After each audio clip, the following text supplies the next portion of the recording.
Man, I'm glad that is over. That international break was boring. But the real football's back. Chelsea are back. What is good, guys? Welcome back to the Behind the Dugouts for your match preview of Chelsea versus Forest. And are Chelsea about to put the final nail in Ange's coffin and send him back to Australia? It's not looking good for him, is it? It's not looking good. He's really struggled at Forest. I don't think the football particularly works. I don't think his style of football particularly works at Forest. And they are struggling. They are really struggling. But Charity FC are rocking up this weekend. And we do have a habit of handing out freebies, gifts to those that are struggling. We do it very often. But we'll be okay, right? I guess we'll find out. Cole Palmer. Cole Palmer is out for 6 weeks. And if you thought it stopped there, no. The injuries, they don't stop there. They don't stop. They never stop. Will they ever stop? It is a question I'm asking myself every single day, but we've got more fresh injuries. We're going to get through it all today. We'll start off with Forest. Like I said, Ange is really struggling there. They're not playing anywhere near the levels they were playing last season. I don't think his football suits Forest in any shape or form. It was one of those, I kind of knew Nuno was going to get the sack at some point. With how it ended last season with him and Marianakis, it was basically like a loaded gun waiting to be shot. That's what was happening. It was just a matter of time. They clearly weren't getting on, weren't seeing eye to eye. And then he pulled the trigger. And I can only think because he won a trophy, he was at Tottenham, he was available. That's why they've gone down this route, because it's definitely nothing tactical in the style of football. No shape or form. I can't see that in any way. But it's not worked out. And there are even rumours about sacking him after 7 games and replacing him with Sean Dyche. I know, it's ridiculous. And, I can sort of feel for the Forest fans in this sense, because they must be really smacking themselves as how have they let Nuno go, brought Ange in, and they could end up with Sean Dyche after Saturday. It's mental. It is absolutely mental. But we're here for it because it works in our favour in the most sense. I'm happy Ange is still in charge, because there was a little bit that maybe he would go before this game. We know what Ange ball is. And the thing with Ange is he's too stubborn to change it, even when he's against the ropes and it's in a dire situation. He still sticks to his football. We've saw all of it the last 2 seasons with him. He doesn't change.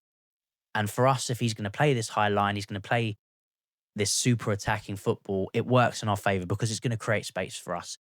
So I'm happy he is still in charge.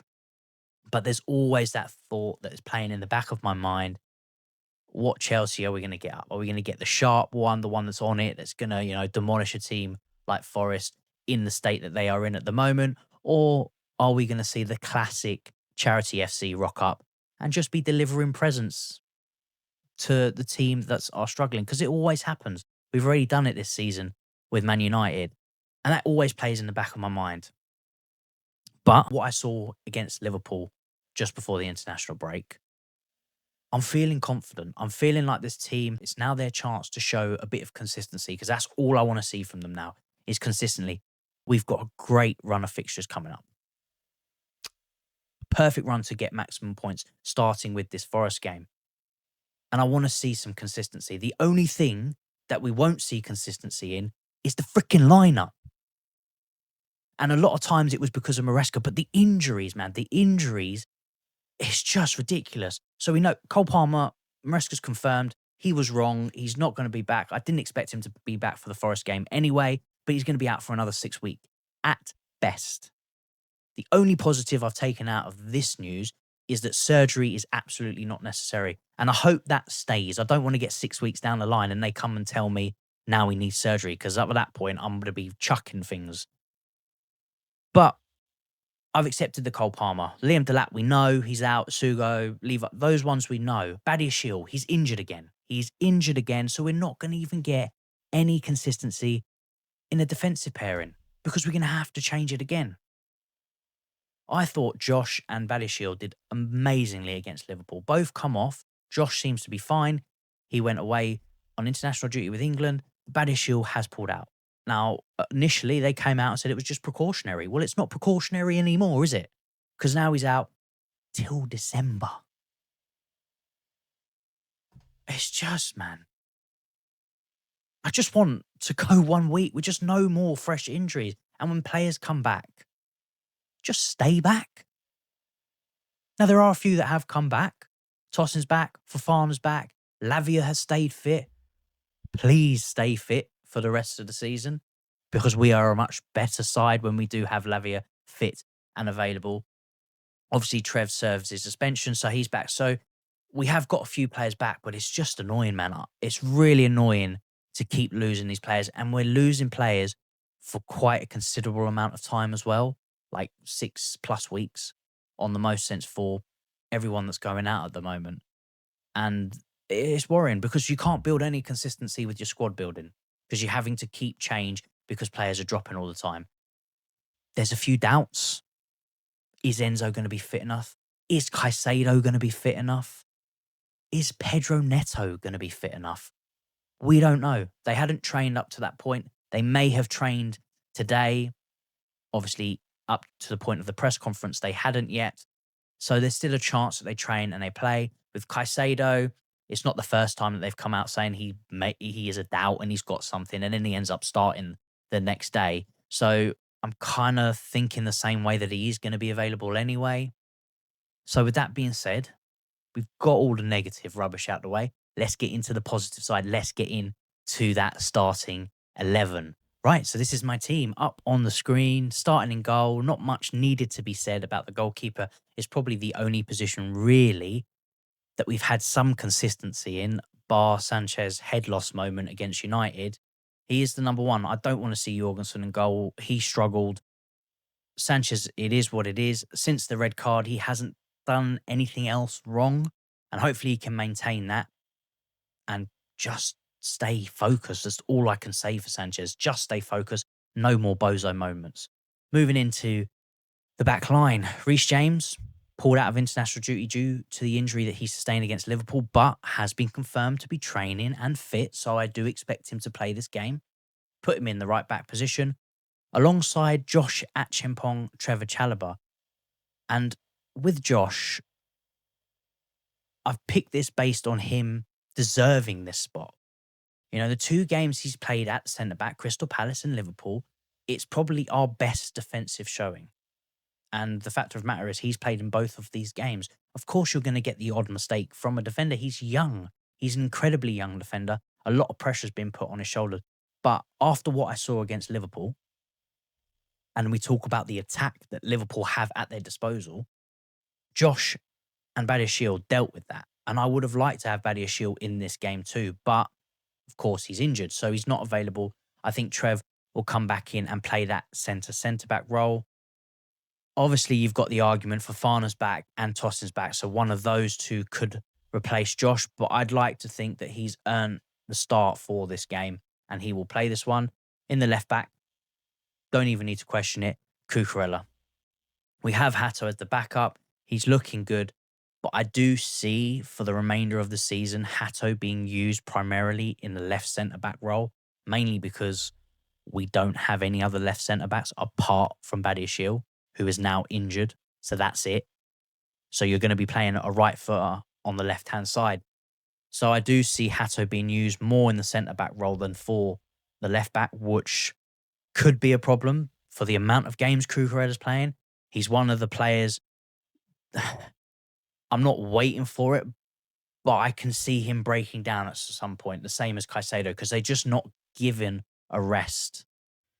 Caicedo has picked up his worrying injuries over the last few weeks. Cucurella's managed to stay fit, even with going on international duty. So hopefully he stays that way because he's so important for us. But we'll see. Just keeping me fingers crossed for that one. Moving into the midfield, taking it that Caicedo is going to be fit, even though he's not really trained. We've seen it before. Fulham, he hadn't trained all week, and then he was starting on the Saturday for the Fulham game. So I'm going to take it that it's one of those things again, bit of mind games, whatever. He's going to be fit enough. And I play him alongside Lavia. He's been training all week. He's fit. Let Lavia play. We do look much better when Lavia is in midfield with Caicedo. It's just a fact. So if we can keep Lavia fit for the entire season and let him get some minutes, get some consistency, we will probably see an even better Lavia. We'd probably see an even better Caicedo, which is crazy to think because he is so good at the moment, being the best midfielder on form in the current league at the moment. Just in front of them, with the Enzo news that he did withdraw due to this knee injury, the swelling, the inflammation, I think they should give him a rest, even if he's fit. He hasn't trained yet, which is not the greatest of sign, but this is an opportunity for them to rest. And we have got a 10 that was supposedly coming in to be the backup to Cole Palmer. So for me, Buonanotte starts. He's done all right against Lincoln. He's had some good moments, some good spells in games. Now he's got an opportunity. Cole Palmer's going to be out for a good 6 weeks. He can pick up some consistency, pick up some more minutes, and hopefully show why we have loaned the player. That's all I can say. He's the same sort of profile. He's got some good technique. We just haven't seen too much of him just yet. Spits and spats, little moments here and there. Now he's got an opportunity to show even more. Left-hand side, Garnacho. I think Garnacho has grown since coming in. I thought he did superb against Liverpool. For me, he is the better winger out of the two in him and Jamie Gittins. Jamie Gittins, for me, still needs a bit of confidence. He still needs to find his feet. He's not quite there yet. And Garnacho has been improving game after game. He was really involved in the Liverpool game. I'm actually feeling he's going to score in this one, if I'm going to be real. And if we can pick up some form, I think the biggest thing that Garnacho's got in his favour is that he's played so many Premier League, like he's got Premier League experience, which is helping him adapt to the team a lot quicker than the likes of Jamie Gittins. So for him, take this opportunity, go out and get yourself a goal against Forest because he's come close in a few games now. The one against Benfica that obviously he got the back post, but it's come off the player and gone in as an own goal. He's clawing at the goal. So I think this one is going to be an opportunity for him to go, and he's going to have some consistency in playing. Neto's looking like he's injured, which is why on the right-hand side, I'm going with Esteval. And it's not just because Neto's injured. Esteval, just like Josh, deserves to be in this squad, deserves to be starting. And he is the player that I'm looking at now in Cole Palmer's absence to produce those moments of magic. We saw it against Liverpool.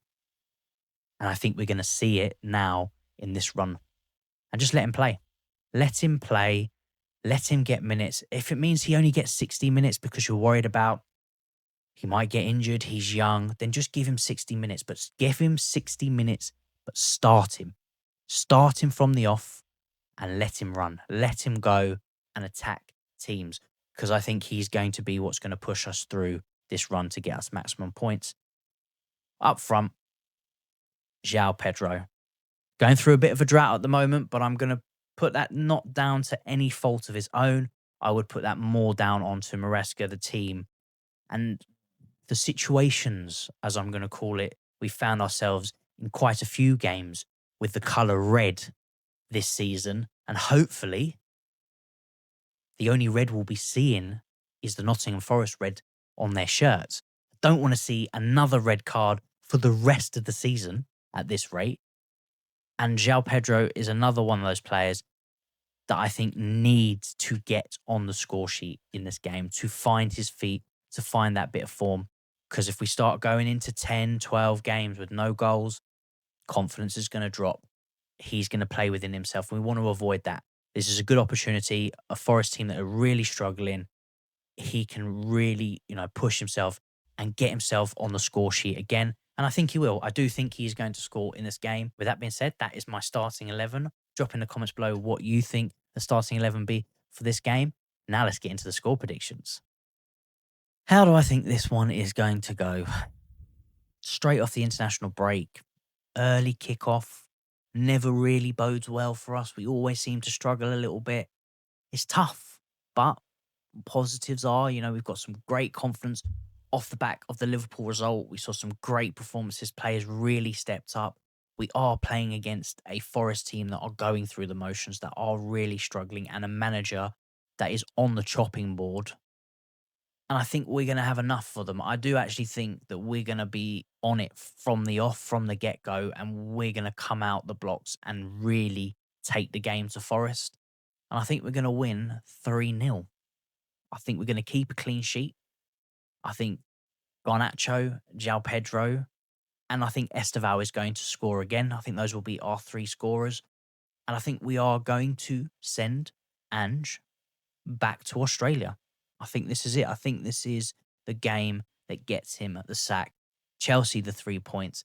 And we're climbing. We're climbing that table. Drop in the comments below, guys, what you think the score is going to be. But for now, guys, that is all for me. If you are enjoying the content, please smash up those likes, hit the subscribes if you're new. But for now, take care of yourselves, and I will catch you in the next one.